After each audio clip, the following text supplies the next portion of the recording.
stand as a country because we're a failing nation because of the way it's been run for the last 3.5 years. We're a failing nation. People are coming into our country by the millions and millions and millions. We have no idea who they are, where they come from. But we're also a failing economy. Kamala Harris is a radical California liberal who broke the economy, broke the border, and broke the world, frankly. Very destructive to the entire world because as we go, oftentimes the world goes. She destroys everything she touches. And if she wins, your finances and your country will never recover. You're never going to recover. A radical left person wants to put price controls all over the place, which will end up driving up your prices, not down your prices. Harris has just declared that tackling inflation will be a day one priority for her. It's going to be day one. But day one, really, for Kamala was 3.5 years ago. Where has she been? And why hasn't she done it? Why hasn't she done it? I hear her complaining all the time. She was the border czar, but she didn't do anything. It's the worst border czar in history. There's never been a border czar so bad. She's been unbelievable in terms of her badness to some of our allies, some of our great allies. You know who I'm talking about.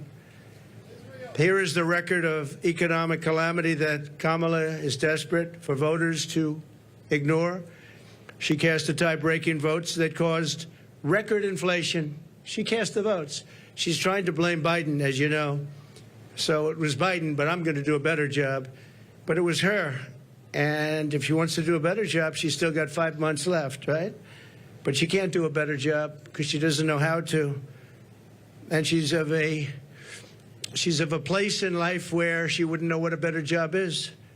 Going to destroy our country. And as a result of Kamala's inflation price hikes, they've cost a typical household a total of $28,000. These are numbers coming from government. They're not coming from me. $28,000 she's cost a typical household. Kamala's inflation nightmare continues to cost the average American family $1,100 every single month. $1,100. Again, government numbers.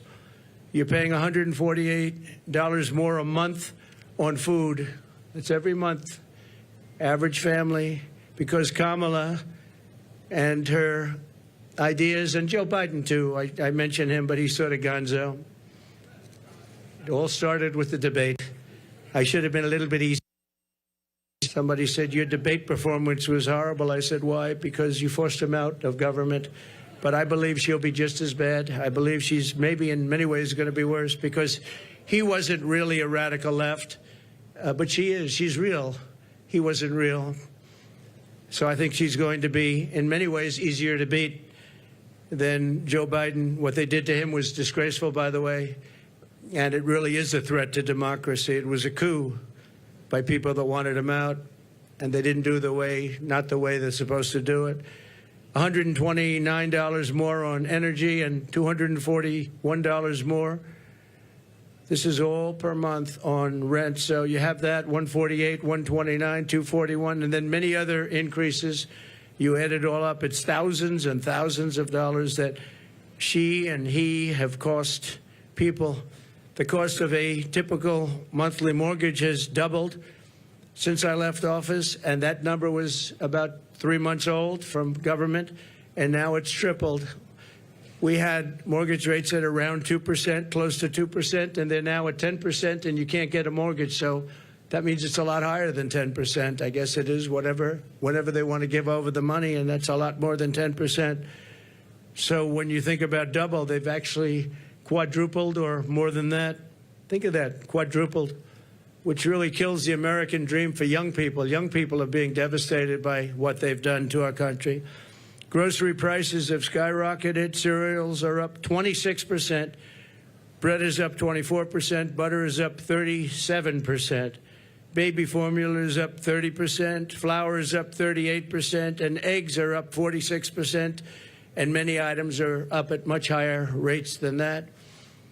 Now Kamala is reportedly proposing communist price control. She wants price controls. And if they worked, I'd go along with it too, but they don't work. They actually have the exact opposite impact and effect. But it leads to food shortages, rationing, hunger, dramatically more inflation. Their Inflation Reduction Act, by the way, was a disaster. It's what caused the inflation. Their Inflation Reduction Act was a con job. They actually admitted that it wasn't really for inflation that they did it. They don't know why they did it, but they named it the Inflation Reduction Act, which was a very nice name. Got approved based on that. Unfortunately, people didn't understand it. I understood it. I said that's going to cause tremendous inflation, and it did, among other things like energy. She's running on the Maduro plan. We call it the Maduro plan, like something straight out of Venezuela or the Soviet Union. This announcement is an admission that her economic policies have totally failed and caused really a catastrophe for our country, and beyond that, a catastrophe in the world. A little bit unrelated, but not totally unrelated. We have wars breaking out in the Middle East. We have the horrible war going on with Ukraine and Russia. All of these things would have never happened if I was president, would have never, ever happened, and they didn't happen. Since Harris took office, car insurance is up 55%, and they just announced it's going to be substantially higher than that within the next week. They expect big increases in car insurance. It's out of control, and insurance generally. Thanks to Kamala's war on American energy, electricity prices are up 32%. Gasoline prices are up 50% and going higher. Meanwhile, real incomes are down by over $2,000 a year. So the incomes for people are down $2,000 on average a year, government numbers. The typical American has seen a 4% pay cut under Kamala and Biden, Crooked Joe Biden. Credit card debt has exploded by 50% under Harris to a record high. It's now at a record high. It's never been anywhere close. Since March, and by the way, people are going to have to start paying that, and it's not going to be a pretty sight for the next period of time. It could be a substantial time.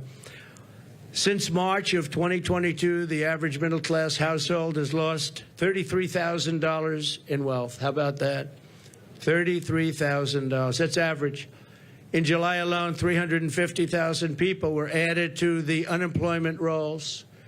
It's a lot of people. 350,000 people added to the unemployment rolls. And think of that. That's in 1 month. That's in July. Virtually 100% of the net job creation in the last year has gone to migrants. You know that? Most of the job creation has gone to migrants. In fact, I've heard that substantially more than beyond the number of 100%. It's a much higher number than that, but the government hasn't caught up with that yet. But virtually right now, as of the time they did this, virtually 100% of the net job creation in the last year has gone to migrants. Harris gave work permits and Social Security numbers to more than 3 million illegal immigrants to steal jobs from Americans. So think of that. And, you know, they're having a lot of problems with Social Security. I'm going to be the one to save Social Security, but they're having a lot of problems with Social Security because under their system of putting all of these people into it, it's going to blow up and fail. If she's elected, Social Security will fail. It'll be a blow-up like you've never seen before. It'll be a bankruptcy of the entire system, probably the nation itself. You don't have to imagine what a Kamala Harris presidency would be, because you're living through that nightmare right now, and it is a nightmare. It's a nightmare. And you're going to stop inflation, but we're going to have a crash, and we're going to have a crash like a 1929 crash if she gets in. You saw a gentleman yesterday who got up, one of the top analysts in the world, frankly, and said that if Trump isn't elected, he predicts, and he's predicting you have a stock market crash like 1929. He also said the only time and the only reason the stock market has gone up, even though it had some bad moments recently, but I think we'll take a substantial lead. You saw the polls come out today. We're leading in most of the polls, but you'll have I have a lot of friends over there. So I don't think they're reporters, however, are they? This was supposed to be for reporters. Thank you very much.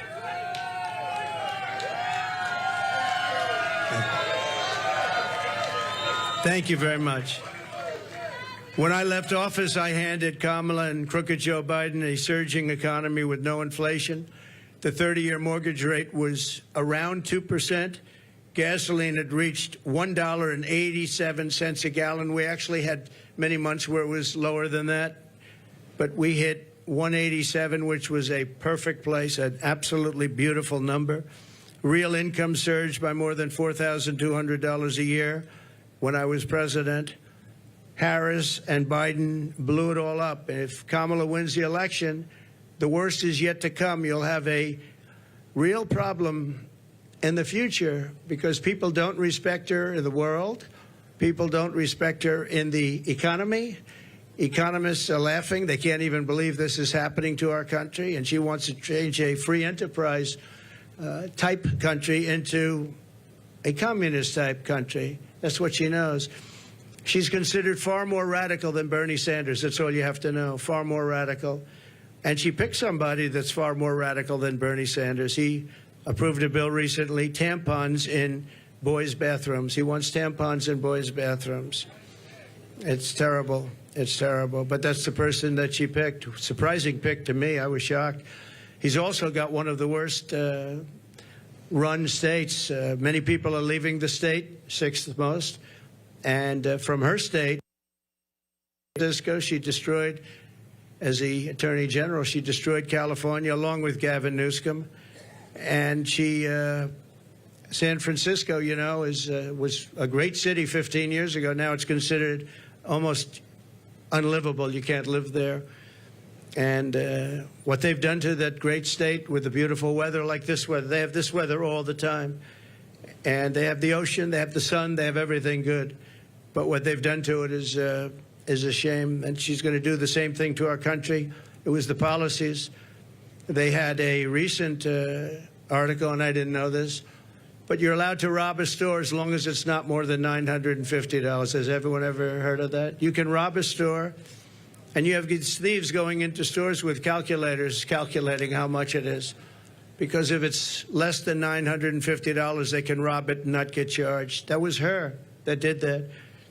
Harris is campaigning on the largest tax increase in American history, including ending the Trump tax cuts, one of the largest tax cuts ever in our country's history, and working with families, a gigantic capital gains tax hike they want, and a new wealth confiscation tax. It's called wealth confiscation tax, which isn't going to make all of her supporters, you know, she's got some supporters that are wealthy people because they're stupid people, but they're wealthy people. She said that a 70 to 80% tax rate is, quote, a bold idea that should be discussed and studied. 70 to 80%. She co-sponsored legislation to abolish very popular private health insurance, which 150 Americans rely on, dumping everyone onto inferior socialist government-run healthcare systems with rationing and deadly wait times while massively raising your taxes. She wants to take away your private health care. There are many people in this country who spend a lot of money on private health care. It's the best health care in the world, by the way. But they want to do it. They worked hard to make money, and they want to do it. Under her, you're not going to have private health care plans anymore. And you can be a wealthy person or a middle-income person, and you want to spend on a really good plan, better than a government plan could be, far better. And you're not going to be allowed. You're all going to be thrown into a communist system. It's a communist system. You're going to be thrown into a system where everybody gets health care. You wait for your doctor like 10 months, 12 months, 11 months. You got to see some of these plans, how they work in other countries. It's disgraceful. So private health care is gone. She wants it out. Now, she could change on that, and she might change on that. She's changed on everything, but I said, why are you changing? I actually was asking somebody that knows her, why is she changing? She had these policies and ideas for years and years and years and very solid on them. All you have to do is go back and look at your tapes, which many have been discarded because they don't want, discarded by the fake news, because they don't want people to see what she said just a year ago and 2 years ago. I've never seen anything like it. Even my statement on waiters, waitresses, caddies, a lot of great people, people that drive cars. no tax on tips. All of a sudden, out of the blue, she comes out. That was months ago I said that. And she came out and she said, no tax on tips. She could have at least said, you know, President Trump had some great ideas, but one of the ideas was no tax on tips. I think it would have been nice, and people would have accepted that. But she just came out like it was hers, and she never had. In fact, just the opposite. The IRS is all set up to really go after people that make tips. And they passed legislation and signed executive orders making it really hard on waiters, waitresses, and that was very recently. That was just before I made the proposal. They were really going after people. So they're lying when they say that, you know, this is what they want to do, because their legislation, which everyone knows, and their executive orders were extremely tough. They also put 88,000 new IRS agents in that can go and harass everybody. She wants to close dozens of existing power plants, causing rollbacks of power in our country. You're going to have brownouts, blackouts, the likes of which you've never seen, and plunging millions and millions of people into poverty. That's going to put them into poverty, and they're not going to have heat. They're not going to have air conditioning. She wants to close dozens of existing power plants. Now, maybe she'll change that, too. But she's got a lot to change. Almost everything she's ever said, she's got to change. Nobody's ever seen, and that's why we're here. Nobody's ever seen anything like it. She wants to abolish coal, oil, and natural gas, 84% of U.S. energy supply. And it's the coal and the natural gas, clean coal, I call it, and oil, natural gas that create electricity. And by the way, I'm a big fan of electricity. If we're going to go with the AI, if we're going to do that, I don't know if you know, but we need twice the amount of electricity currently supplied for everything to the entire United States of America. So to be competitive on AI, I was talking to Elon Musk. We had a great discussion the other night. I agree. And he said a big problem is getting the approvals to create all of that energy, all of that electricity, specifically electricity, and you're going to need that for other forms of modern business, too. And I'll get it done, but other people aren't going to get it done. They're not going to be able to get it done. As border czar, and she was the border czar. She was, I don't know if she was proudly called border czar, but that's what Crooked Joe Biden called her. She's the border czar. Everybody said it. And then about 2 weeks ago, she didn't want to be called the border czar anymore. She said, oh, I was never the border czar. It doesn't matter. She was the person responsible for the border. And she never went there. She went to a certain location once, but I would have gone there and taken my family to dinner there. That was not a place that is going to the border, a place with no problem. As border czar, she allowed 20 million people, and I believe it's higher than that. People say 13, 14, 12, 10, but now they're all up to around 12, 13, 14. They have no idea, because you have millions and millions of what they call gotaways, the gotaways. Gotaways are people that pour into our country. We have no idea who they are. That's the worst of all. But she allowed at least 20 million people to invade our country, and she wants to give them all citizenship and free government health care and let them raid Medicare and Social Security, which will, again, she will destroy Medicare. She will destroy Social Security. And frankly, there's nothing she can do about it once this happens. There's nothing she can do about it. She called for abolishing ICE. These are great patriots who are tough, tougher than anybody in this audience. Some of those people, I know them over there. Some of those men and a couple of the women, to be honest, they're tough as hell, but they don't want to fight MS-13. I've seen it. They go into Long Island has had a lot. We got them out. But now they're coming back because of weak policy and because of things that she wants to do, like defund the police. You know, she wants to defund the police. Now, she has since said, no, I don't want to do that anymore. The one thing I see with politicians, they always go back to where they were. She wanted to defund the police, and she wanted to abolish ICE. I was going to say, though, these ICE people are incredible patriots. They're tough as hell, and they go into a pack of MS-13 gang members, the toughest in the world, probably the toughest gangs in the world. They come from different parts of South America, and they want to come in and in Long Island, not too recently, but recently, they carved up with a knife two beautiful 16-year-old girls who were walking to school. And the reason they used a knife instead of shooting them was very simple, because it's more painful. They wanted to watch them agonize. And these are animals, and we have to get them out of our country, or we have to put them in jail because we don't want them back. Sometimes you have to put them in jail because their country doesn't want them back. They'll send them back the way they do. Just so you know, I know all of the people that we're dealing with as the heads of countries. And they're very smart. They're very streetwise. And what they're doing is they're taking all of their criminals, and they haven't brought all of them yet. They brought a lot of them, though. But they'll bring all of them. I'm shocked it's taken so long. If I were in their country, it would have gone a lot faster. I will tell you that I would have gotten them out, too. And they're bringing them into the United States. They're taking their drug dealers and their rapists, murderers, and every criminal, bringing them into the United States. And their crime rates are way down. They're bringing people from mental institutions and insane asylums into the United States. And their population for the mentally ill is way down. They're in the United States. They're dumping them in the United States. They're driving them through a border that's totally open. We stopped them. We didn't let it happen. And when I first came into office, you know this story, that President Obama at the time had no way of getting them back. And I said, I want to get all of the MS-13 in particular out of our country, bring them back to where they came from. A general said, sir, that won't be possible. Why? Because they blocked the airports, they blocked the roads, they blocked everything. You can't do it. I said, so they're making a concerted effort? Yes, sir, they're making a concerted effort. We can't do it. They put planes on the runway so we can't land the planes, sir. And the same thing with the roads. They block up the roads. So if we have buses coming in, they block up the roads. They're totally blocked, and they're terrible. It's been that way for years, sir, all the way back to Bush. It's been that way for years. And I said, well, how much do we pay them in terms of economic development and aid?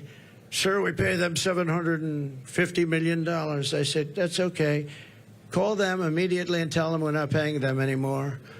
And the following morning, I got a call from the three main culprits.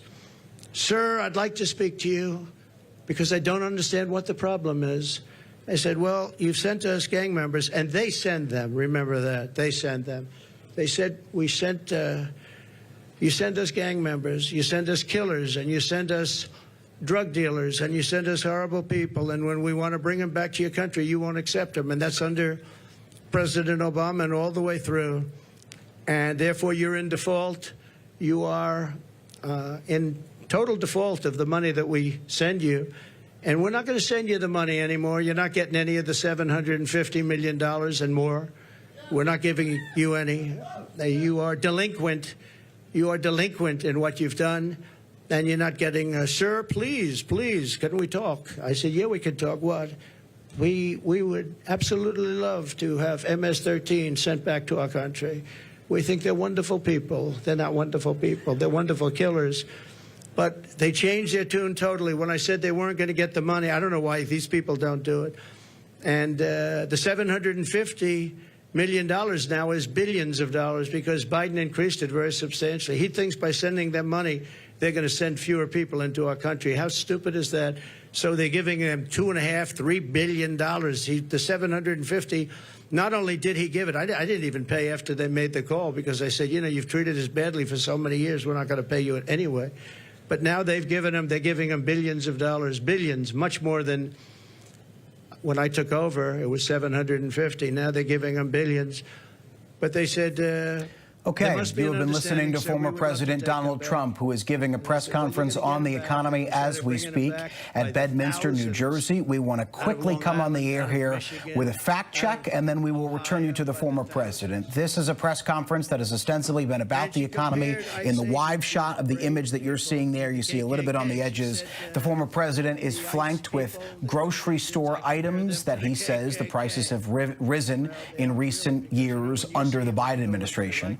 We have seen inflation reach a high under the Biden administration, but obviously cool in recent weeks. We got positive inflation numbers just out yesterday. But in addition to that fact check, we want to come on the air with a few. There are a number of things that the former president said that are not true. We have 3 fact checks, though, that we want to walk you through. Again, they are not all encompassing, but they are 3 for you. The first is on mortgage rates. Former President Trump said that when he left office, he left office in the pandemic in 2020, mortgage rates were around 2%. That is somewhat accurate. They were about, if I'm looking at my data here, 2.6% when Trump left office. That was somewhat due to COVID. They are now, while they spiked with interest rates being risen by the Federal Reserve in order to combat inflation, they are now at their lowest level in more than a year at 6.49%. Trump claimed that they were higher than 10% now. That is inaccurate. They are at 6.4%. The other thing to walk you through is something he said about Tim Walz. He claimed that Tim Walz, who is now Vice President Kamala Harris's running mate, signed a law in his home state of Minnesota, where he is the governor, that allowed tampons in boys' bathrooms. That is not accurate. He signed a bill that allowed for free tampons in schools. The schools could choose which bathrooms to put them in. One more fact check for you on the border. Former President Trump claims, as he frequently had, that border encounters are up more than 20 million over the Biden administration, and then he claims that he believes that number is more than 20 million. That is not accurate. Border encounters over the entire Biden administration have been 9.9 million migrant encounters, so roughly 10 million. Trump is increasing it by an extra 10 million. And it is also worth pointing out that the highest number of apprehensions along the southern border spiked in 2019, which was a year where Donald Trump was president. That was their 10-year high. I want to turn to our White House correspondent, Mary Alice Parks, who is live for us at the White House North Lawn, who has a little bit more of that economic fact check for us. Mary Alice, what have you heard so far from the former president? Well, I do think it's important to remember, Jay, that the price of groceries is up. You see the former president there flanked with grocery store items. And it was something, interestingly, that Vice President Harris's team put out today as a part of previewing her own economic plan. She also was talking about the price of groceries. She's going to roll out a plan where she says she wants to go after price gouging and price fixing in sort of grocery store change among sort of meat plant processing sort of companies. But you were exactly right to point out some of the places where he really exaggerated negative parts of the economy or flat out got numbers wrong. You talked about how he said that mortgage rates were over 10%. That's not true. They're just south of 7%, and actually at a year-over-year low, which is interesting. Obviously, a lot of people wondering if the Fed is going to cut rates soon, if that'll help bring mortgage rates down. He also really inflated the average price of gas, which is also really down year-over-year, not up, like he said. Hard to track gas prices, especially as he was leaving office. Of course, that was right after the COVID pandemic, when oil and gas prices were all over the board because of shutdowns and lockdowns. So I think that some of those sort of ways that he talks about gas prices being up are really inflated. I think it's important, like you said, to also zero in on immigration. He said things about Harris's record that are not true. I mean, obviously, we've heard Republicans really criticize her for the Biden administration's sort of larger handling of the border. People do not like those hectic, chaotic scenes that they saw of people crossing the border over the last few years. But like you said, apprehensions at the border are actually down about 50% this summer after President Biden put in place new policies that make it a lot easier for people to be immediately deported. He wrongly said that Harris is advocating for millions of people crossing the border to automatically get free health care, Social Security, and citizenship. While she has talked about wanting to provide legal pathways for citizenship, and especially some pathways for citizenship for people who have been in this country for extended periods of time, over 10 years. For example, that was one proposal I saw Democrats floating. She has not in any way suggested that everyone coming across the border should be able to stay. In fact, like I said, we've actually seen the Biden administration really push this summer to expedite deportations. Jay. Mary Alice Parks, fact-checking a little bit of that for us from the White House. Thank you. I want to mention that former President Trump began this press conference with saying that Kamala Harris, quote, broke the economy. And then he talked about Kamala's inflation, as he calls it. So I want to go to ABC News investigative reporter Olivia Rubin here, who has a little bit more of a fact-check for us on inflation. Olivia.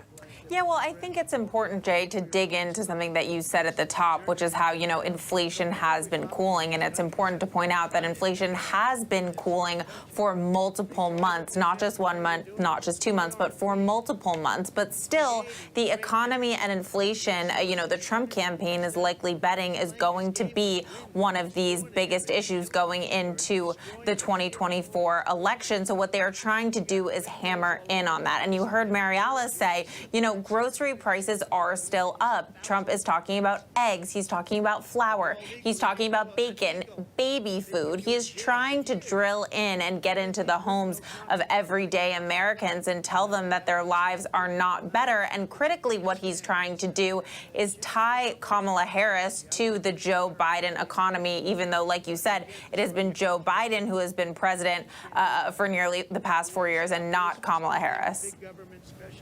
Olivia, I also want to unpack a little bit of advice that Trump has been getting from some of his fellow Republicans in recent days, including former Speaker Kevin McCarthy, who said to Trump, focus on the issues, not on personal attacks. Don't talk about crowd size. Don't talk about false claims about Vice President Harris's race, but instead focus on the issues here. So far in this press conference, while there have been inaccurate statements by the former president, he looks to be sticking to the stated goal of this press conference, which is to talk about the economy in a way, frankly, he didn't yesterday when he was supposed to give a speech on the economy. Well, we were told to expect a speech on the economy, and that so far, like you said, is what Donald Trump has been doing, and we will see how it continues to go. You heard him say at the top there he is taking plenty of time, so we'll see where else this goes. Of course, he's folding in immigration as he always does, but yes, that is something that advisors have been saying. Look at what Kellyanne Conway said on Fox News the other day, which is more of the same, more policy, less insult. So we will see if Donald Trump sticks to that. Remember, there was this narrative after the assassination attempt on Donald Trump's life that it was going to emerge a campaign of unity, a campaign with a better message, and it did not take long for, that new spin to shed off a little bit. So we will see if he remains, on message here. But like you're saying, he is hitting his opponent mostly, Kamala Harris. He has not been talking as much about Joe Biden, who, of course, has dropped out of the race, and he is sticking to the person that he is going to be facing come the polls in under 3 months. And the Harris campaign has hit him for not having this event in a swing state. They said that his last press conference was a quote-unquote meltdown. They claimed that this one would be similar. And it's worth pointing out he's talking about inflation and kitchen table economic issues from a golf club that reportedly costs $350,000 a year as an initiation fee. I want to turn to Mary Alice Parks very quickly, Mary Alice, because speaking of the Harris campaign, they had that joint appearance with President Biden today where they talked about prescription drug prices, and then she has that much anticipated speech in North Carolina tomorrow where she's going to lay out her economic agenda. What more do we know about that?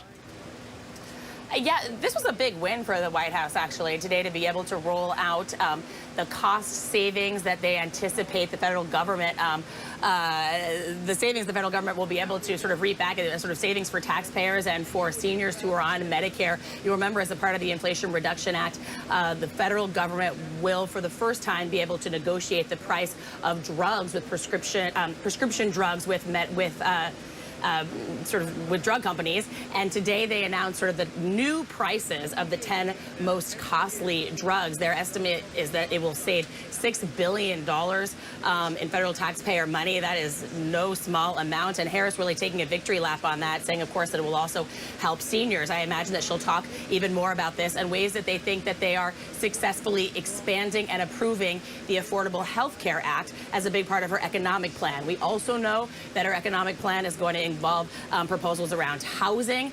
So it seems like sort of talking about the economy in a big way, housing, healthcare, how people sort of relate to the economy, wages and benefits. It was interesting listening to former President Trump attack Harris for her past stance when she was running in that crowded primary back in 2019, where she seemed to support Medicare for All proposal that would provide sort of a single-payer, universal federal health care plan.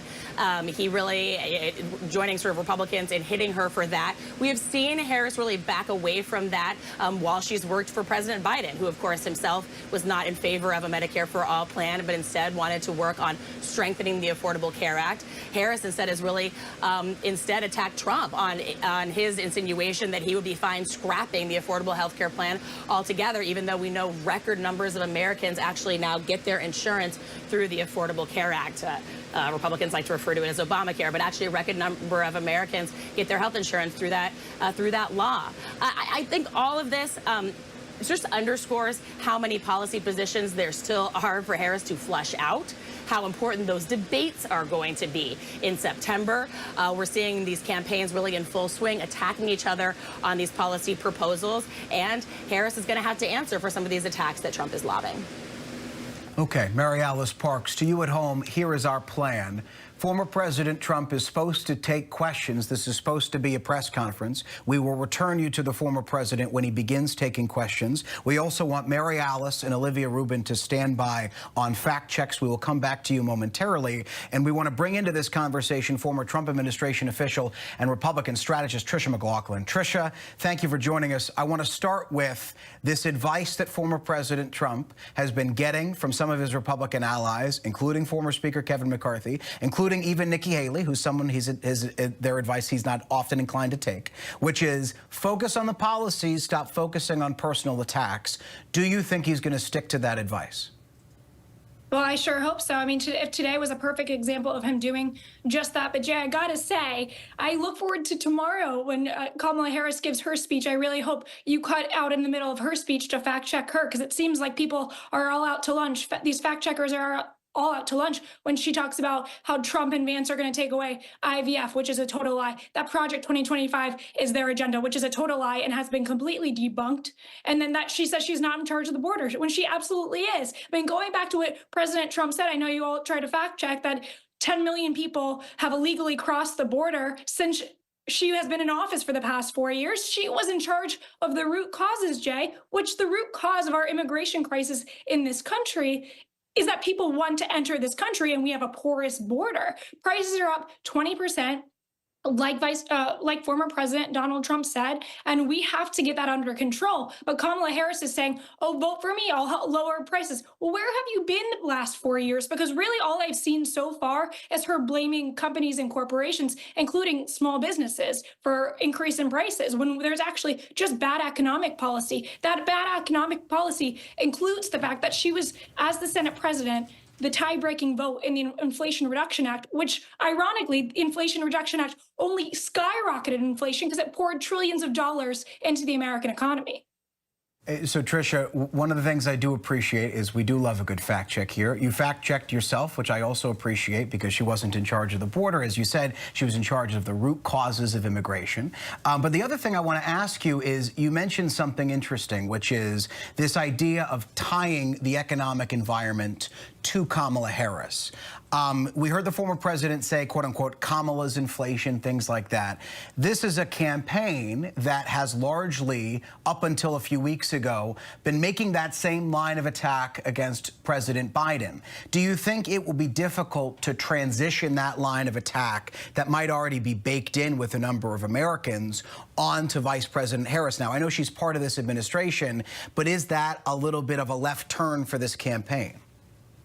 I don't think so at all, Jay. You'll remember at the beginning of this administration, they intentionally called it the Biden-Harris administration. That was so that he could pass on the torch to her. So this is her economy. It's around her neck. She has to own it. KGP, the press secretary, even just said the other day, there is no daylight between the policies of Kamala Harris and Joe Biden. I also want to say, if this is not her policies, what has she accomplished? I really want my Democrat friends to answer that question because so far I'm hearing zero. So I want to turn to Kai von Schroff here. Tricia, stand by for one moment for me. Kai von Schroff, Democratic strategist. Kai von, we have seen poll after poll, including one out yesterday from the AP, that shows more Americans do trust former President Trump when it comes to handling the economy, more so than they do Vice President Harris. If he stays on message about the economy, as it appears he is doing today, although we will continue to monitor this press conference to see if that is truly the case over the entirety of it, but if he stays on message, does the Harris campaign have a problem? I don't think so. You know, as your fact checker just came on to say, inflation has been coming down month over month over month. Why? Because unlike what Trisha claims, good, smart policy like the Inflation Reduction Act works. And I think part of the appeal of the Harris-Walz ticket is just normalcy, policy, not the chaos that Donald Trump brings. And, you know, the idea that he's able to stay on script, he barely has been able to stay on script at this presser. And let's be clear, I mean, his campaign is begging for him to stay on script. He can't do it. He wants to run a nasty name-calling campaign. When they asked J.D. Vance, hey, do you think Donald Trump should take Nikki Haley's advice? He basically said, no, Trump beat all those people and he's going to run the nasty, hateful campaign he wants to run. And I think that's what we're all seeing. By the way, the idea that he gets billing for this being a presser or a press conference, it's not, right? It's another deranged rant from Donald Trump, who's campaigning from the basement, quite ironically, because that was really the line of attack. Speaking of, you know, trying to transfer the lines of attack from Biden to Harris, they were saying Biden was campaigning from the basement in 2020. And this year, Donald Trump doesn't want to leave the House. It's very strange. In the spirit of fact-checking, I will say former President Trump held an event in North Carolina yesterday where he delivered a speech that was supposed to be about the economy. It then devolved into personal attacks against Harris, but he wasn't home then. He did hold that North Carolina event. Kaivan, I want to stay with you here because I want to ask you this idea, though, because I do want to drill down. One of the things I've heard from Democrats is a concern, and you heard former President Trump mention this a little bit yesterday, that it's his belief that this momentum around the Harris-Walz campaign, off of President Biden dropping out, off of Walz being named the running mate, that this momentum will start to kind of dry up and this will become more of an evenly matched race. That's Trump's thought process. As a Democrat, are you concerned that the enthusiasm starts to dry up the closer we get to November?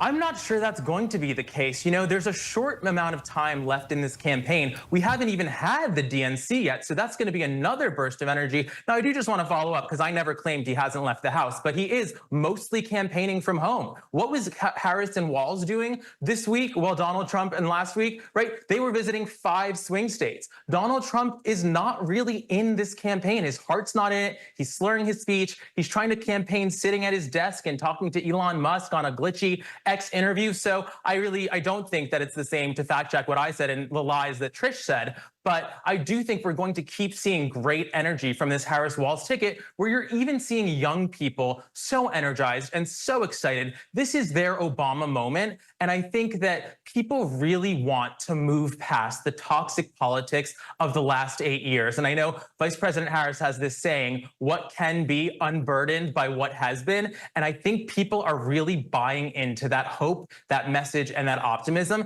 And 3 months is nothing. So I think it's going to last. I imagine Tricia McLaughlin's chomping at the bit to get in on this conversation. Tricia, we will come back to you in a moment. I do promise. Same to Kaivan. We will come back to our panelists. I want to do 2 things. First, I want to update our audience. Former President Trump is still speaking. By the transcript that I am reading in real time, he is now talking about foreign affairs, and he's talking about Iran and Russia and China. We will, of course, again, bring you back to the former president when he begins to take questions from reporters, as the campaign has promised that he will do. In the meantime, I want to bring in ABC News investigative reporter Olivia Rubin once more, because Olivia, while this plays out, we expected this to be a campaign where first Trump was facing Biden. That has changed. And also a campaign where Trump was campaigning both on the trail and from the courtroom, which is the primary area that you cover. That has somewhat changed. We haven't seen him in court as much as of late, and now there is a new development today in his hush money trial in New York. Is that right? Exactly right, Jay. Donald Trump is looking to delay a key aspect that could bring him back to the courtroom another time before the election, and that is the sentencing in the hush money case, for which he was convicted on 34 counts earlier this year. He was already supposed to be sentenced in July. He managed to get that date pushed because of the immunity ruling that came down from the Supreme Court. So now it's set for September. Mind you, early voting already underway by that point, and his attorneys are using that fact, as well as others, to try to get the judge to push out that sentence to after the election. They do not want Donald Trump being sentenced for a crime before the election and while the public are still voting. So think about it. Donald Trump has had remarkable success, Jay, in getting the legal cases against him delayed. He was charged in 4 separate indictments. He only saw trial in one of them. He managed to delay the other 3 in remarkable fashions in each of them. But there is this one case that is still nagging at him, and now trying to get, like I said, that last component pushed out till after the election. We will see if his attorneys have any luck with that in New York. All right, Olivia Rubin, in the interest of fact-checking, which is the phrase of the day, I want to go to you with some reporting that you put out earlier today about the Harris-Walz campaign, particularly about Tim Walz, who has talked often about his military service. He served 24 years in the Army National Guard, and you dug into some of his tenure and also how he has represented his military service, frankly, going back a few years in his political career. What did you find? Well, absolutely. I mean, I think everyone knows most recently Tim Walz has been accused by J.D. Vance of stolen valor. And while, you know, there's no evidence that he has committed that crime, what it does seem to be is that there have been instances throughout Governor Walz's career in which his military record I think we're going to go back and listen to Trump taking some questions here, Jay. Yes, Olivia, thank you. We do return you now to former President Trump as he begins to take questions from reporters at that press conference in Bedminster. A large group of people, and we had a very good relationship with him and with Israel. Again, this would never have happened. October 7th would have never happened, would have never, ever happened. And he asked for the meeting. We had the meeting. It was about 2 hours, 2.5 hours long. And I expect I might be talking to him, but I haven't since then. No. Encourage him not to take a ceasefire deal? Did you give him any advice about ending the war? He knows what he's doing. I did encourage him to get this over with. You want to get it over with. It has to get over with fast. But have victory, get your victory, and get it over with. It has to stop. The killing has to stop. Yes, please. Mr. President. Thank you, President Trump. You've spoken very passionately about how God saved your life. And I'm wondering, have you put much thought into why God saved your life? As in, for what purpose has he been shielding and protecting you? So, I don't know if you heard the question. You've spoken about God saving your life. That I've spoken passionately about it. And something happened because that was a miracle. I never looked that way. The audience was massive and it was in front of me. I never have that particular graph. That was a graph on, as you all know now, that it's very, I think everyone knows it very well, but it showed the great numbers on illegal immigration. It was the lowest point we've ever had. And it was one that I use less than 20% of the time. It's always at the end of the speech, not at the beginning of the speech. And it's always on the left side, not the right side. And yet, for some reason, I called it. It's not on a teleprompter. I do things largely without a teleprompter, frankly, because it's hard to hold an audience if you're going to go for an hour and a half or 2 hours reading a script. And I just talked about it, and I moved to my right, turned sharply to my right, ping. And if I didn't do that, I'm not here with you. So, yeah, God has something to do with it. It's a miracle, and God had something to do with it. And maybe it's we want to save the world. This world is going down. This world is going down. So it could be. But I believe that. I believe that my sons are very good shooters. They're like scratch golfers, better, relatively speaking, with shooters, great shooters. And Eric and Don both told me from 130 yards. I said, well, that's pretty far away, isn't it? They said, no, that's like a 1-foot putt with, you know, weapons like the one being used. Plus, he was a good shooter. This guy was a good shooter. He went to the range and shot a lot, and he was supposed to be a pretty good shooter. They said a bad shooter would hit the target almost 100% of the time. So something happened. And I have to say the Secret Service sniper did an amazing job. He had 5 seconds to find the target and hit the target, and he hit the target within, think of this, 5 seconds. And he was much further away because he was over here, and this other person was over there. So you have to give credit. And I have to also say about the Secret Service, when I was hit, I knew it because when I touched, there was blood pouring all over my hand. I said, I guess I know what that is. And I was going down for protection. And they were screaming, get down, get down. There was bullets. And those Secret Service guys were, and person Kate, they were on top of me in a matter of, I think, 3 seconds. It was time dead. and bullets were coming out. I would hear the bullet. I didn't realize you could hear it, but now I know very well. Those bullets were going right over my head. They were there and very brave. There was nobody that said, I'm not going to be going there. They just, they were there very quickly, and they were very brave. There were mistakes made, obviously. He shouldn't have been up there. The roof should have been taken care of, and there were mistakes made. There's no question about it. But there was a lot of bravery also. We have to remember that. Okay, thank you very much. Thank you. I'm going to talk about credit card debt for just a second. You've got all these items. A record. It's a record. Credit card. 48% up. And many families going into debt just to pay for groceries. Yeah. What's your message to Americans right now that you can make America affordable again? Well, I would say my message to them. So he said, credit card debt is at the all-time high. It's never been like this. What's your message to America? How are we going to solve that, and what will they do? You know what I think they should do? They should, on November 5th or sooner, if it's early voting, which largely it is, which is ridiculous. We should have one-day voting, paper ballots. We should have voter ID, and we should have proof of citizenship, because people are voting and people are going on now without citizenship. But we should do it, and maybe we'll be able to get that done, too. It's one of the things I want to do. But my message to them would be very simple. Vote for Trump, and we're going to fix the problem. We're going to get it fixed. We'll get it fixed. Follow-up question, if I could. Kamala's been promising on day one, I'll do this. And for basically 4 years, she's promised this day one. Yeah. What will you do on day one to turn this country around? So she is saying when she gets in, she's in now. And especially with Biden, because, I mean, he's not in the best of shape. But you know what? She's in there now. She can do anything she wants. And she's still saying, if you elect me, I'll do this, I'll do... Why didn't she do it? Here's my one question. It's the easiest question. Because she complains about everything. Why didn't she do it? That's all I ask. On day one, we're going to drill, baby, drill, and we're going to close the border, and we're going to let people come in, but they're going to come in legally. They're going to come into our country legally. But on day one, we're going to do many things. You know, I can do a lot of things at one time. But the question's often is, what's the first thing you're going to do? I would say we have a tie.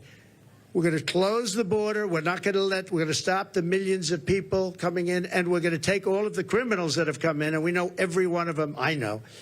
And the local police know better than anybody else. They're going to work with us. I've spoken to a lot of the sheriffs, every police, virtually every law enforcement group in America has endorsed Trump. I don't think anybody's endorsed Kamala. Not one. I don't think anybody's endorsed them. And you know that better than anybody. In Florida, all over California, they've endorsed me. We have the relationship I have with law enforcement. And these are great people, and people that we have to really cherish and respect and let them do their job and protect them.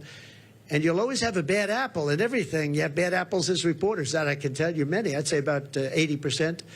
But you're always going to have bad apples. But you have very, very few when you look at it. Very, very few. You have to let them do their job. You have to protect them.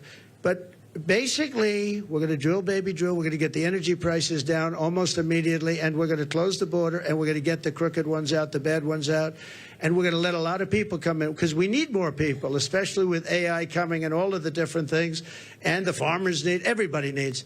But we're going to make sure that they're not murderers, killers, drug dealers, and the kind of people that we have largely coming in right now. Okay? Mr. President, many of your allies who want you to win in November say your current strategy isn't working, that you need to stop with the personal attacks on Kamala Harris and deliver a more disciplined message.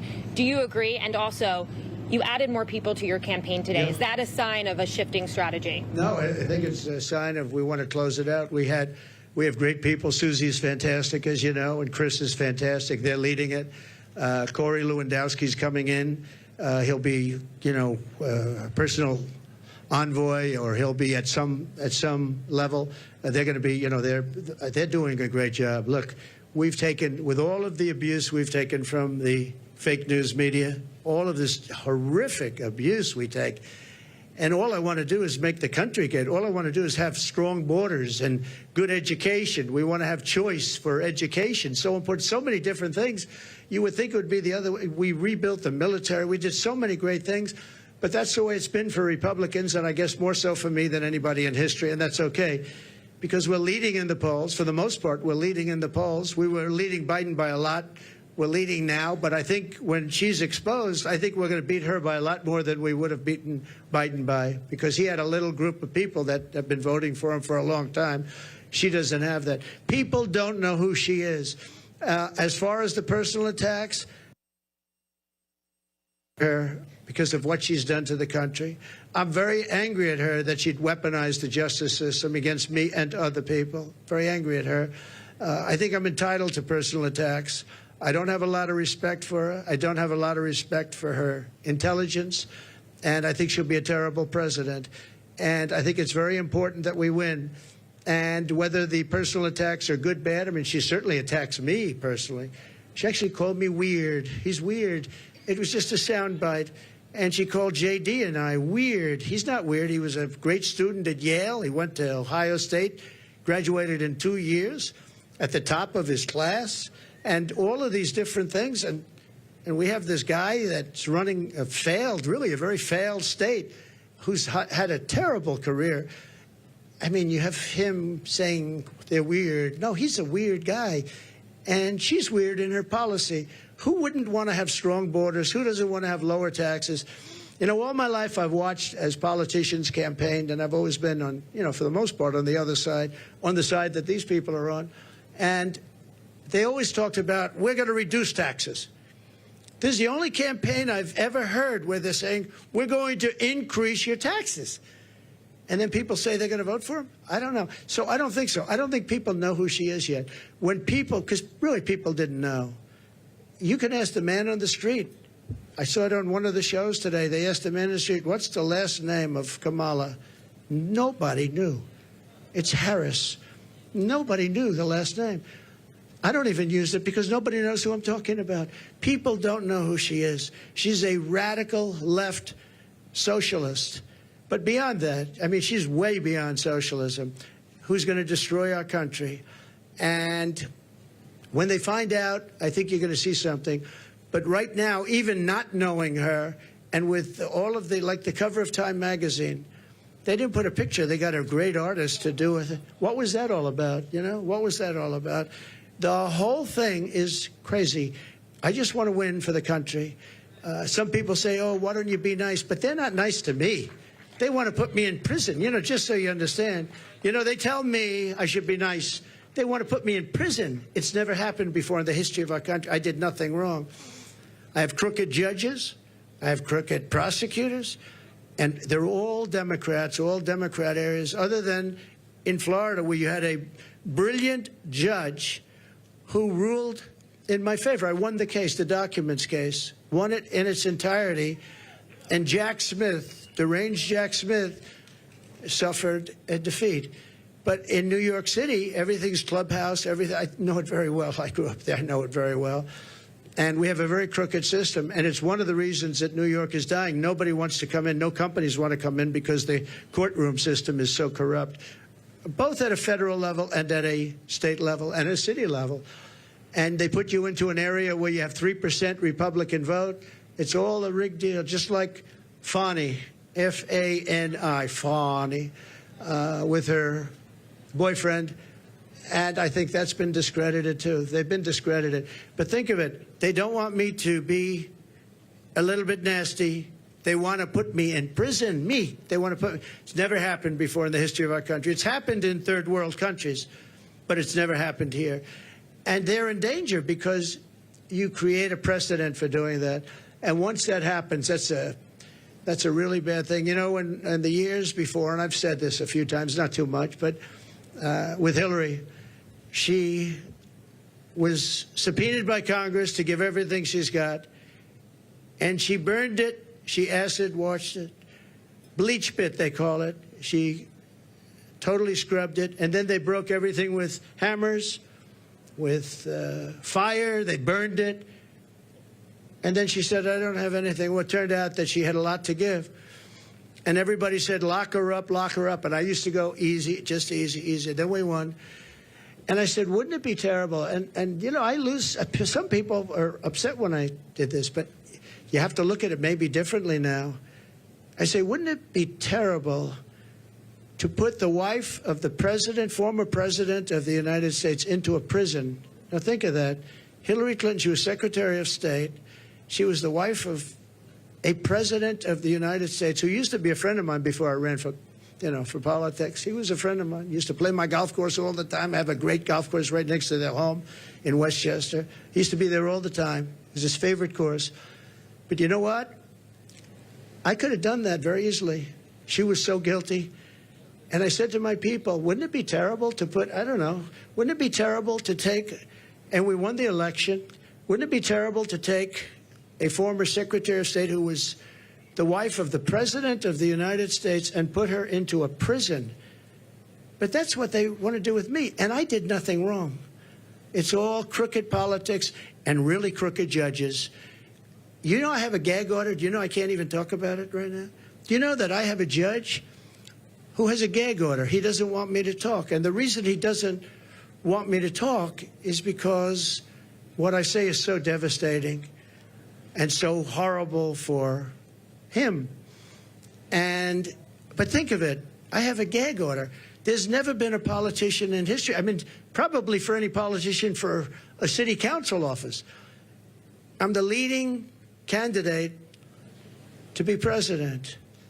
I won virtually unanimously, and I beat everybody.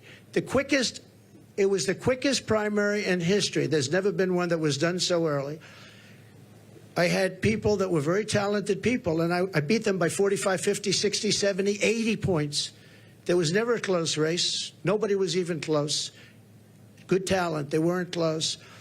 And I'm running against the Democrats. So it's a two-party system, whether we like it or not. Republican, I'm the Republican, and I'm leading. But let's say I'm tied, but I'm leading. I believe I'm leading by a lot more than people think. And I believe we'll be leading by a lot more. And I have a judge who put a gag order on me. So when you ask me a question, or when you ask me a question, I can't give you an answer, because if I give the answer, they want to put you in jail. He said, we'll put him in jail if he talks beyond the gag order. And this is in a state where, unfortunately, the laws have been very bad, and they haven't been upheld by the appellate divisions generally. Although I have one case where we a certain judge, I won't use names, but the Attorney General case where we won 5 appeals on the same case, the most ever trial. It was a ridiculous, horrible decision where you have a very, very biased voting population and a judge whose hatred of Donald Trump was beyond belief. And we won the case, but he ruled a ridiculous amount of money, civil case. Ruled ridiculous. Now, this is what they're doing is interference with an election. They want to interfere. Look at the one thing they want to sentence right before the election takes place. Let's sentence him, because who's going to vote for him if we sentence him? Let's sentence him right before. No, this is interference with a presidential election at a state level, and it's a state that always goes Democrat. It's interference, and as you know, the Supreme Court ruled recently on immunity, and I'm immune from all of the stuff that they charged me with. But isn't it a terrible thing? And yet Hillary Clinton, when it came time to make a decision, I said, I don't want to put the wife of the President of the United States in prison. I want the country to come together and to be unified.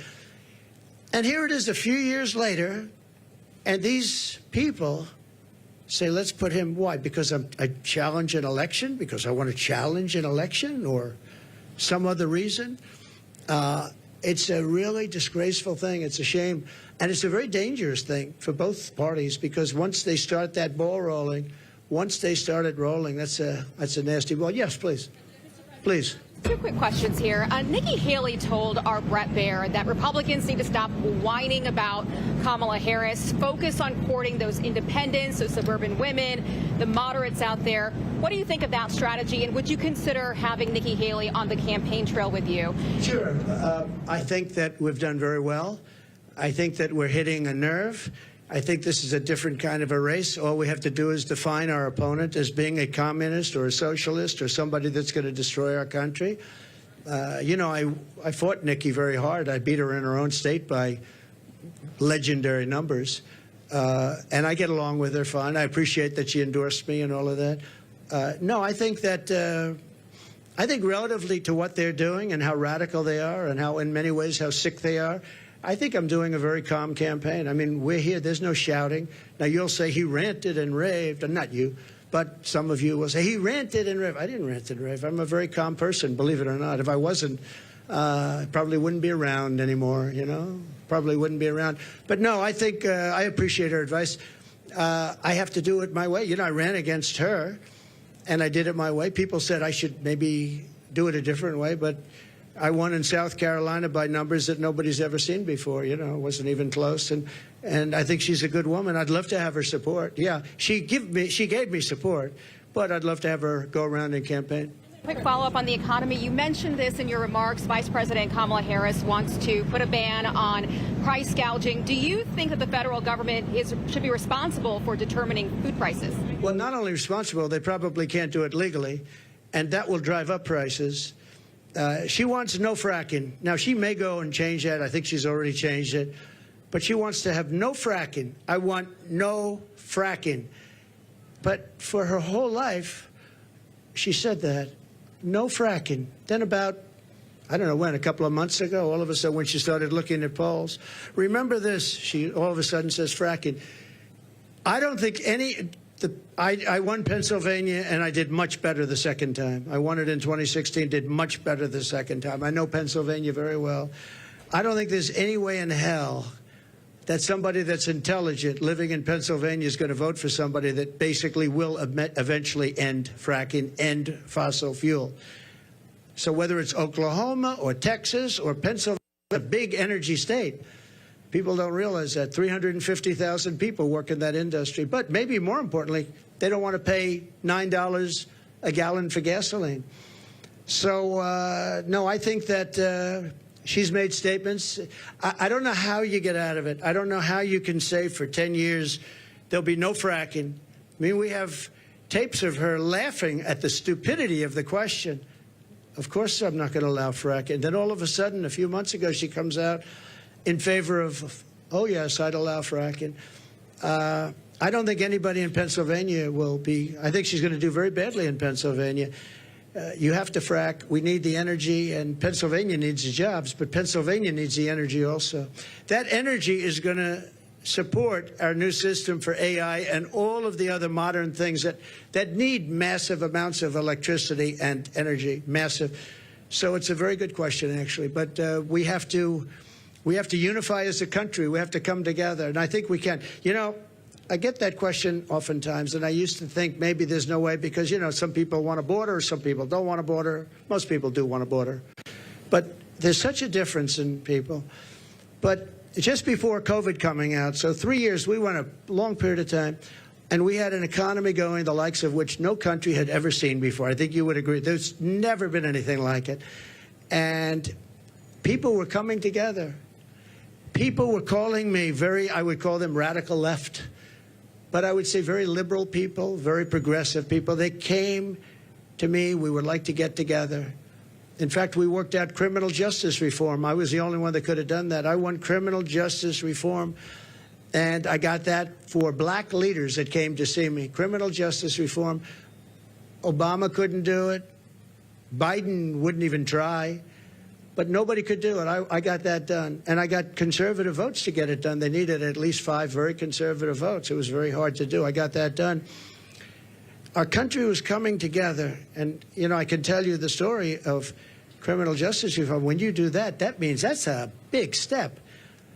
But I was seeing people that were not seeable, that I wouldn't want to see them and they wouldn't want to see me. And all of a sudden, I was having lunch with people that, if I told you who they were, you wouldn't even believe it. Our country was coming together. Success was bringing our country together. And it can be done. Success will bring our country together again. It can be done. It was an amazing phenomenon. And I used to say, I don't know, it's awfully tough to get it together. I've never seen anything like it. Like, for instance, me getting criminal justice reform done. And I did that with Democrats and some very conservative Republicans who said it's very unfair where people are staying in jail for 35, 40 years, and today they wouldn't even be charged with a crime for what they did. And we got it done, and I was very proud of it, but our country was coming together. The black population had the best numbers they've ever had on jobs, on income, on everything. The Hispanic population had the best numbers. Asian population, men, women, young people with diplomas from the best schools, Harvard, MIT, the Wharton School of Finance, they're all coming together, and everybody was happy. And young people without a high school diploma, the best MIT students and people without a diploma were all working. They were making more money than they've ever made. There wasn't one group that wasn't doing better than it was the year before, 2 years before, or 10 years before. It was the best our country had ever done, and we were leapfrogging China. China didn't have a chance. I took in hundreds of billions of dollars in tariffs from China. Hundreds of billions of dollars. No president ever took in 10 cents. And what happened was an amazing thing. We had a great, successful country, and our country was unifying. It was the first time anyone's seen it, but our country was unifying. From some of the polling out there, I know you're saying that you're leading in some polling, but there is other polling out there. A Fox News poll out just yesterday has you up by just 1 point. How do you break away? 1 or 2 points, yeah. And Fox News has always been my worst poll, believe it or not. And even Fox News had me up by 1 or 2 points yesterday. Came out, I think, 2 points, 1 point. I also think, I tend to poll low. In some cases, really low. In 2016, I was polling low because people didn't want to say who they're voting for. I don't know if that's supposed to be a good thing or a bad thing, but it is what it is. And we did very well in 2016, and we did much better in 2020, much better, but bad things happened. Through COVID, very bad things happened, so we're not happy about that. Yes, I've seen you around a little bit, so go ahead, please. Mr. President, thank you for doing Thank you very much. Thank you. So you talked about how COVID from China was a fence too far. What's your plan for holding China accountable if you get reelected? Well, I want to get along with China. I had a great relationship with President Xi. We made a fantastic trade deal, $50 billion of farm products and manufacturing products they had to buy here, and they were adhering to it. They don't adhere to it anymore because they don't respect Harris or Biden. But as you know, we signed a trade deal with China, and it was actually better than even the USMCA. It was a great trade deal. China had to buy $50 billion, not $15 billion, not anything else, $50 billion. And it was a great trade deal. I think that that's one of the underrated things. I think we'll have a great relationship with China. I hope we're going to have a great relationship. But it's got to be a fair relationship. China was taking advantage of the country for years. But so was every other country, in all fairness to China. Every single country was taking advantage of the United States. I can't think of one country where we were doing better than them. Japan was taking, Abe was my dear friend, one of the great men, great leader. But all of these countries were, I used to say, who signs these agreements? It's amazing that we economically survived because we had such bad negotiators, or people were getting paid off. I actually looked at some deals. I'd say nobody could be so stupid to sign a deal that's so one-sided. Whoever made this deal has been paid off. And then I'd look into it a little bit, and all of a sudden he's working as an agent for that country 3 years later, 5 years later. Now, we changed a lot of those deals. South Korea, we changed the South Korea deal. We made it from a horrible deal to a good deal. I changed the Japan deal. But I made a great deal with China. They had to buy $50 billion worth. They never bought anything like that. In fact, it was a misunderstanding. When I said the people were negotiating, what number are we talking about? They said 15. I thought they said 50. So when they came back to me, they said, sir, we're all set to get it going. I said, good, what's the number? 15. I said, you told me 50. Why are we going down to 15? They said, no, we said 15. I said, you told me 50. Actually, I heard them wrong. They said 15, but I heard them wrong. So I said, go back and get 50. And we got 50 instead of 15. And it was great. You know, I really think that we can have a great relationship with China. We can have a great relationship with a lot of countries that right now. One of the things with China, I know as much as any country, but all of the countries. The one thing is they have to respect you. If they don't respect you, and you know, I was very tough in countries like Japan, and yet Abe, who was a great man, assassinated. Horribly assassinated. Former President Donald Trump speaking at Bedminster, New Jersey, at his golf club there, giving a press conference that was about the economy at the beginning. Now he's taking questions from reporters. As you've heard, it's veered into a number of different topics. So I want to turn to ABC's Olivia Rubin, because one of the topics that Trump discussed was his legal drama. And firstly, his effort to push his sentencing date back to after the election. He also talked about the Supreme Court's ruling on presidential immunity. He said, I'm, quote, immune from all the stuff they charged me with. That is, of course, not true. The Supreme Court found that there is some presidential immunity for some official acts, but not for personal acts. They sent the case back down to the lower courts. Point being, what did you hear there from former President Trump that is noteworthy in your view? Well, it's certainly a mix. He claimed a victory down in Florida, which he has every single right to claim. The judge down there, Eileen Cannon, dismissed the case against him related to the classified documents. And of course, that will be on appeal. But that's about as big of a win as he's going to get, a dismissed case. Of course, he had another huge win at the Supreme Court where he was granted that partial immunity. But it's that key, Jay, which you hinted at, which is that he is not immune from everything that he was charged with. Of course, like you said, they sent it back down, and he has also submitted a motion in the New York case for immunity to apply there, but of course he has not been granted it yet. And he used a line, Jay, that we have heard from him quite often, which is to say that these cases are election interference. When Joe Biden was the opponent he was running against, he would say that it was Joe Biden who was weaponizing the Justice Department against him. And of course, there's no evidence of that, but now he is clearly, as we just heard, Jay, using that line against his new opponent, Kamala Harris. He said he is very angry at her for weaponizing the Justice Department, but of course, there's no evidence that she did that either, Jay. Olivia Rubin, thank you. We should point out some Republicans have told Trump to stay away from personal attacks. He has instead said in this press conference, quote, I think I am entitled to personal attacks. Next up for us is a quick break, and then we will have more coverage of this Trump press conference on the other side of that break. Stay with us.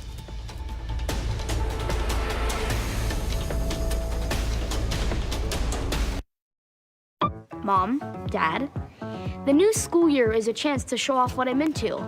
You know how I love dinos, how I talk about dinos all the time? Like at all 3 meals, in the car, through the bathroom door, blah, blah, blah, dinos, dinos, dinos. Well, I've evolved, and it's all about sharks now. So for back to school, let's just focus on sharks and only sharks. And if it's not sharks, it's not for me.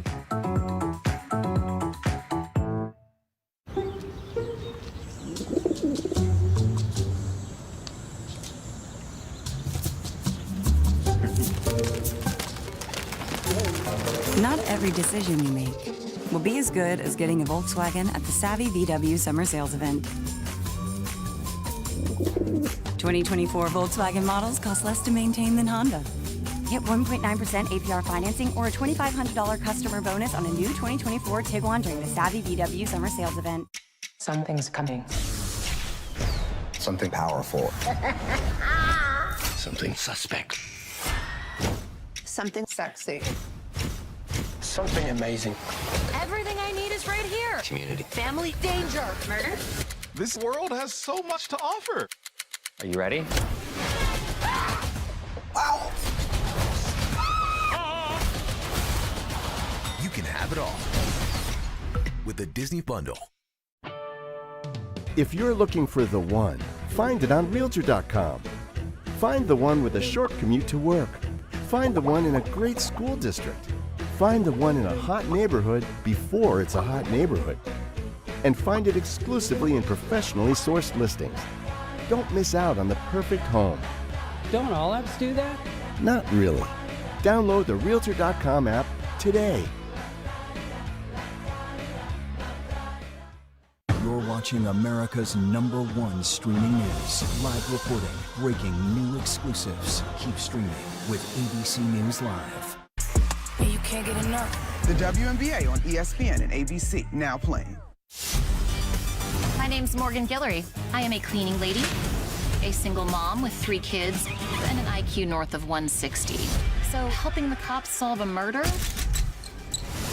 It's literally the easiest part of my day. What is she supposed to do? Spot the things my detectives miss. Ta-da! This is my first interrogation. When did we get to hit him with a phone book? You want me to go in there and flip the table over? No.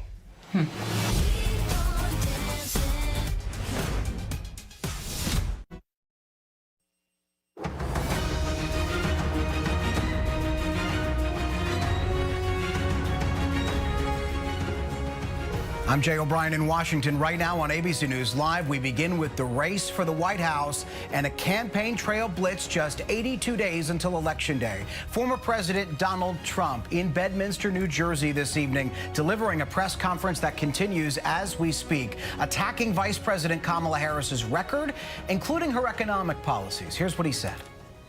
Kamala Harris is a radical California liberal who broke the economy, broke the border, and broke the world, frankly. If she wins, your finances and your country will never recover. You're never going to recover.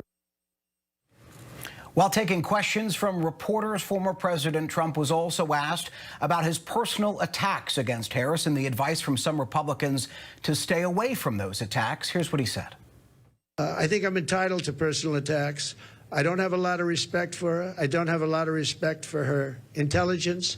She certainly attacks me personally. She actually called me weird. He's weird.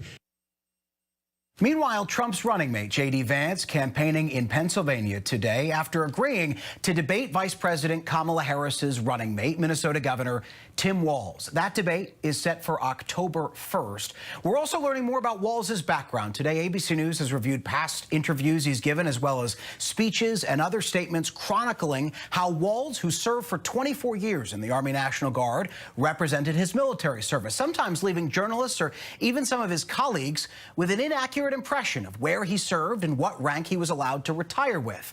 The Harris campaign saying Walz has been a tireless advocate for our men and women in uniform. All of this is playing out as Harris and President Biden made their first joint appearance today since Biden dropped out of this race just under a month ago. The pair touting lower prescription drug prices achieved by the Inflation Reduction Act, that law that Harris cast the tie-breaking vote to pass in the Senate that Biden signed and that no Republicans voted for. Harris delivering another speech laying out her economic agenda that is scheduled for tomorrow. Here's what she and Biden had to say today on the trail.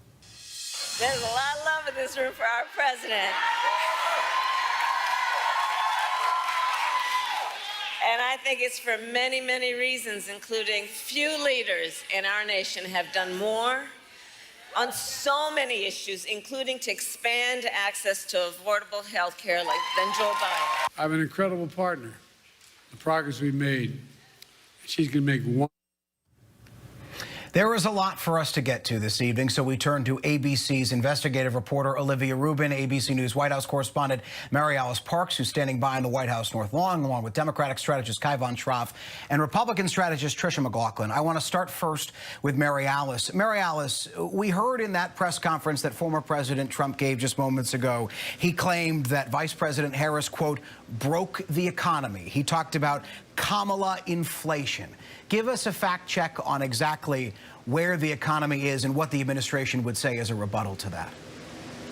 Yeah, well, you've heard the White House really sort of celebrate that they think the economy is moving in the right direction. The year-over-year inflation rate, the lowest that it has been in 3 years, only at 2.9%. They've been careful not to take a victory lap, but obviously they're also talking about how mortgage rates are down and gas prices are down year over year. Look, I'm thinking about the fact that the Harris campaign actually also advised this Trump event. That's in they were hoping that voters would also watch this.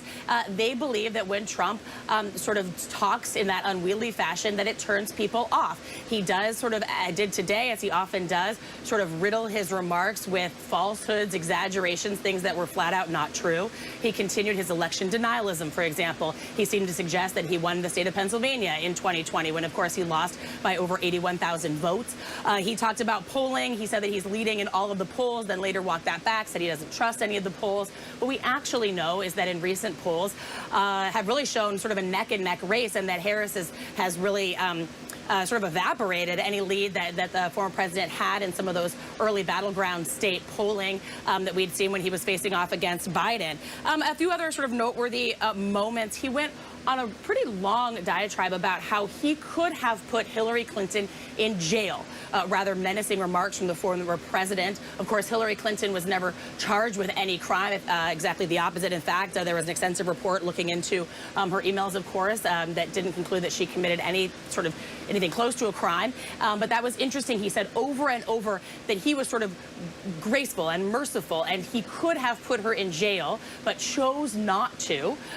He used it, talked about that as sort of his rationale for why he thought it was okay to continue to be nasty on the campaign trail. Reporters were asking a number of questions of him about whether his attacks, his very personal attacks against Harris, are working, what he thought about Republicans saying that he should actually temper those attacks. And he said, they are trying to put me in jail. He, of course, talked about judges and prosecutors that he finds corrupt.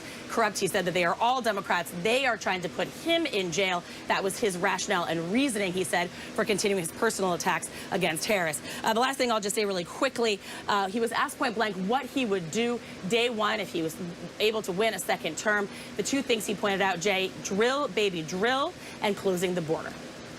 Mary Alice Parks in the White House North Lawn Forest. Tricia McLaughlin, I want to bring you in here, former Trump administration official.